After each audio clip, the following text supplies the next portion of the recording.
first, just give everybody a rundown of who you are, what you do, and how long you've now been doing it for. Yeah, so my name is Martin Perkowski. I sell life insurance. I've been doing it for about 8 months now. Sweet, sweet. And before this, what were you making a month? And now, after 8 months of selling life insurance, how much are you making a month now? So my best month I ever had in any job, I made about $9,000 when I did door knocking for one summer. That was only in 1 month. Now I make about 60,000 a month. This is my best month so far. So That's sick. And what were you doing before this? I was in college and I did door knocking, pest control sales for the summer, but that's about it. When you were door knocking and when you were in college, thinking about all the different career paths you could have taken, I'm sure you were thinking about like getting a degree like other dudes that you were in college with and looking at those career paths. What had you thinking that that's not what you wanted to do long term? I think it simply just came down to I knew there was more money in other places.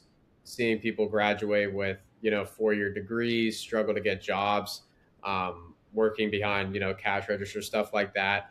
I just knew that there was more out there, and I was willing to take that risk. Yeah, no, for sure.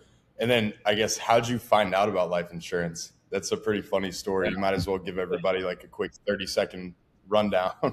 yeah, for sure. So when I was knocking door to door pest control, I ended up knocking on Kyle Hansen's door, who ended up being my manager. He had Porsche outside, did diamond chain, all that. I just want to know what he did, so I just asked him. He told me, and he ended up onboarding me, and I just gave it a shot in September. So Cool. And then once you got in your first 30 to 90 days, what were some of the biggest challenges that you had faced in that first 3 months? I would say like the biggest one would be sacrificing all the old stuff in my life and leaving that behind and really just focusing on the path ahead. It's really hard to stop talking to certain people, stop going certain places, but at the end of the day, you have to make that sacrifice to make this work. So the hardest thing by far is just leaving the old life behind. Hold on, I'm going to ask you that again because you started lagging really bad. Okay. Okay, so then when you got in the business in the first 30 to 90 days, your first 3 months in the business, what would you say the biggest challenge you faced was? It would have to be the sacrifices of leaving what I used to do and the people behind and focusing on, the path ahead because that's realistically the hardest thing is just changing who you are. And it's just something you have to do to be able to be successful at an elite level in an industry like this. So that would be the hardest thing. Yeah, no, I'd say that that's definitely an entire identity shift, especially going from being in college straight into working like the 12 to 15-hour days. What would you say mechanically or in our day to day schedule would be the hardest thing for you in that first 90 days? Definitely just being intentional with your time because all you have really open is your script and your sheet and you're on your phone. So obviously you want to get on Instagram, you want to get on Snapchat, do all that, but just being intentional. Truly every second of the day, for those 12 hours, all you're doing is having your phone out with numbers dialing and the sheet in front of you with the script. That's it. So the hardest thing is by far just being intentional with your time. Yeah, and then I guess what would you say to the guys who are having a really hard time being that intentional? Because I see a lot of guys coming into the business and having that even simple distraction of just your phone. Because, bro, we're looking at our phone all day, dialing on our phone. What would you say to the guys who are getting a notification, their mom's telling them that like she needs to call them, the brothers texting them about the house party, the family party? What would you say to those guys who are kind of dealing with that and haven't had that welcome to the world moment where, hey, Yeah. look, dude, we don't have time to do that shit. You have 12 to 15 hours. And hopefully in the next 30 days you start feeling like that's not enough time? Hmm. Yeah, good question. I mean, I think the what I would say to them is that you really just want to have you need to have it bad enough. You know what I mean? Like you got to want to have it bad enough. Realistically, if you know your mom's calling you or you're getting this notification, you just have to just straight up ignore it and have the strength to do it. Because in reality, there's a guy right next to you who's dialing the phones, not on Instagram, not answering phones, dialing more numbers than you. What makes you think that you deserve a sale more than that guy? Because you don't. So I would say that it really is truly just wanting it bad enough to say, hey, I'm going to delete this app, um, or texting your mom, being like, sorry, I'll call you past 10, and just truly wanting it. Yeah. Yeah, no, I agree. Okay, so when you first came across the opportunity and now Mhm. you've been in the business, let's say before and after joining the business, what would you say the biggest misconception you heard about the industry was? And now that you've been in the business for 8 months, how would you say it differs from the reality of that misconception? So I would say a big thing that people have a misconception about is chargebacks. Whenever I talk to like any person that's skeptical, they're always bringing up chargebacks. So this guy brought up chargebacks, because in reality, it's just about selling a lot of volume of policies. Um, like for me, for example, bare minimum goal every week, 15K written up with 10 policies. And yeah, some of them might charge back, but as long as you have that volume, chargebacks really don't mean a lot. The only people that struggle from chargebacks are people that don't sell a lot at all. Because yeah, if you sell 1 to 2 policies a week and one of them charges back, yeah, that's going to hurt. But if you sell 10 policies and 3 of them charge back, it's really not the biggest deal. Yeah. I'd say I feel like part of what creates that misconception as well is now that our industry has grown so much, a lot of these dudes at other companies, different agencies, a lot of honestly just like the low level players, when they're trying to recruit somebody into the business, they're never talking about chargebacks with these guys. And they almost try to skip over it and sell the dream. And then there's that misconception online, and you see people in comments like, oh, they're not telling you about the chargebacks. Whereas I feel like when we're bringing somebody in the business, we almost try to sell them on how shitty it's going to be. We underestimate, or I guess we only tell them about the downsides, and we're like, hey, but if you make it through all of this, you don't do this, you listen to what we say, in 90 days, bro, I promise it'll be the best decision you've ever made in your life. And I feel like that's what it's like, all the fear mongering, bro.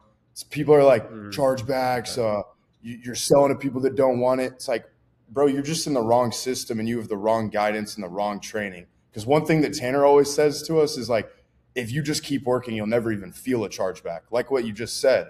It's like if you just sell enough, you don't see the chargebacks. You see guys' commission statements.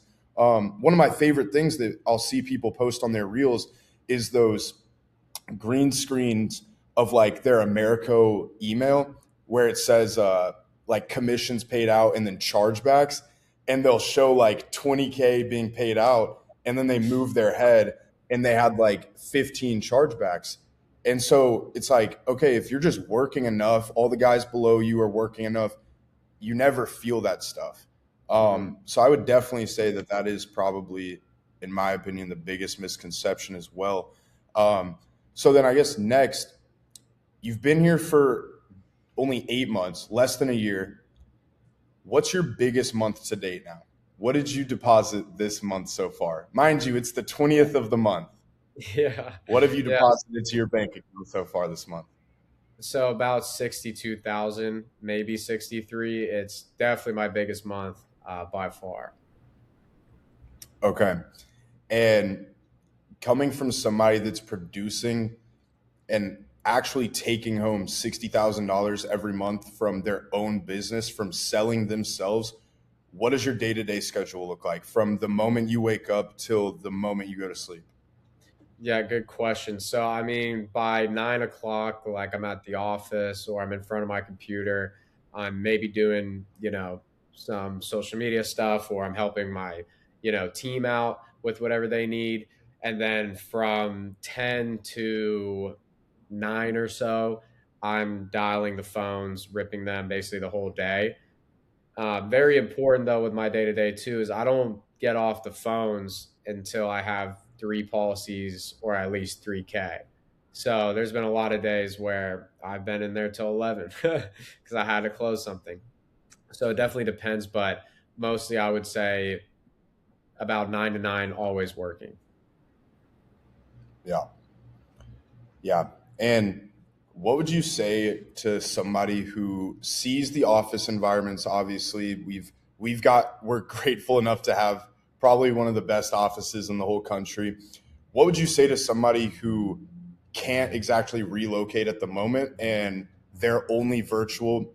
What does that person need to be focusing on to make sure that they're maximizing their output every day, maximizing intentionality, even when they're not in that office environment, getting pushed physically all around them by all the other dudes, and they're just sitting alone in their bedroom day in, day out, just trying to focus? What would you say to that guy? No, good question. I would say get around people as much as you can on Discord, text them, call. Every night, your upline, call them, right? Try to get yourself in the culture as much as possible. You don't want to isolate yourself. So when you hop on and you dial the phones, like at least at the end of the day, talk to someone doing better than you, get advice, always be, talking to people doing the same thing as you on your team, the person who brings you in, all that stuff, always be trying to learn, stay in the culture as much as you can because the last thing you want to do when you're new is completely separate yourself, not even be on Discord and just dialing the phones and just being lost. Yeah, I think that's great advice.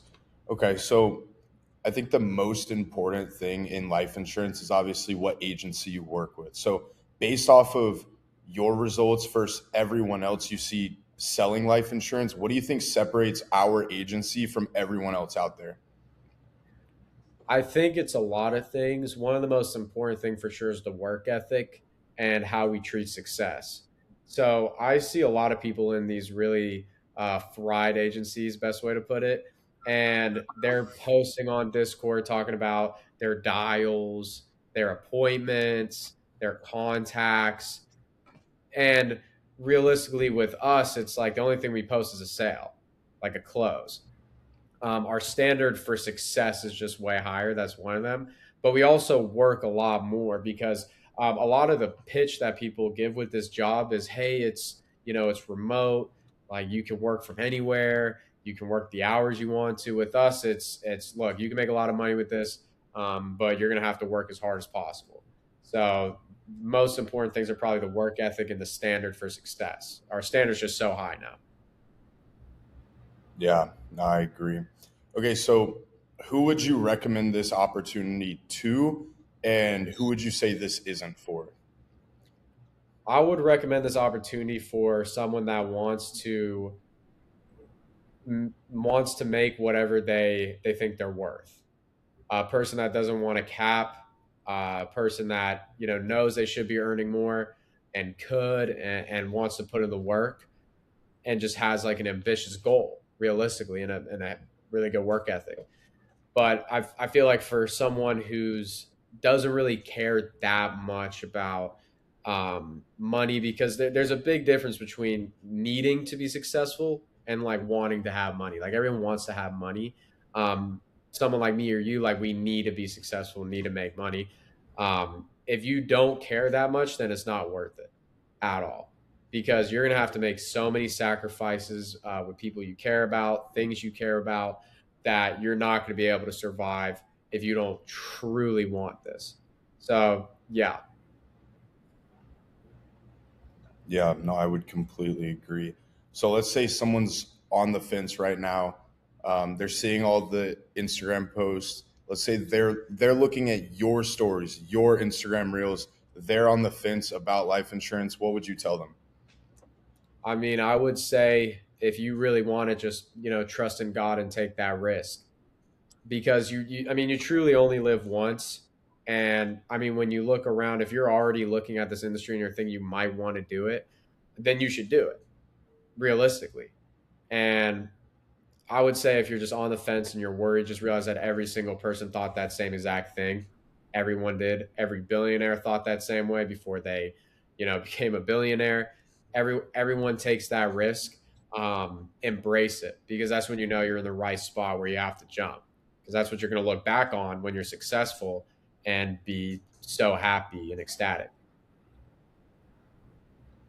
Yeah. Yeah. That's great. Okay. We'll wrap it up here. Martin, you're making 60K a month in profit now. You've got a team doing over 130K a month.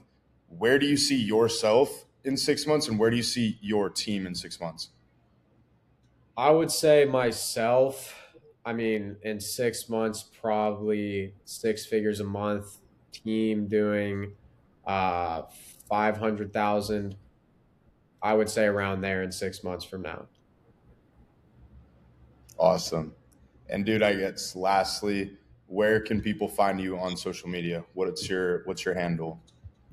It's Martin underscore Perkowski 14. So that's where you can find me on Instagram. Sweet. Awesome, dude. Well, I appreciate it. I appreciate your time. Best of luck to you in the next 6 months. And working with you has been fun, and I can't wait to work with you for a long time, dude. Sir, same here. Thank you.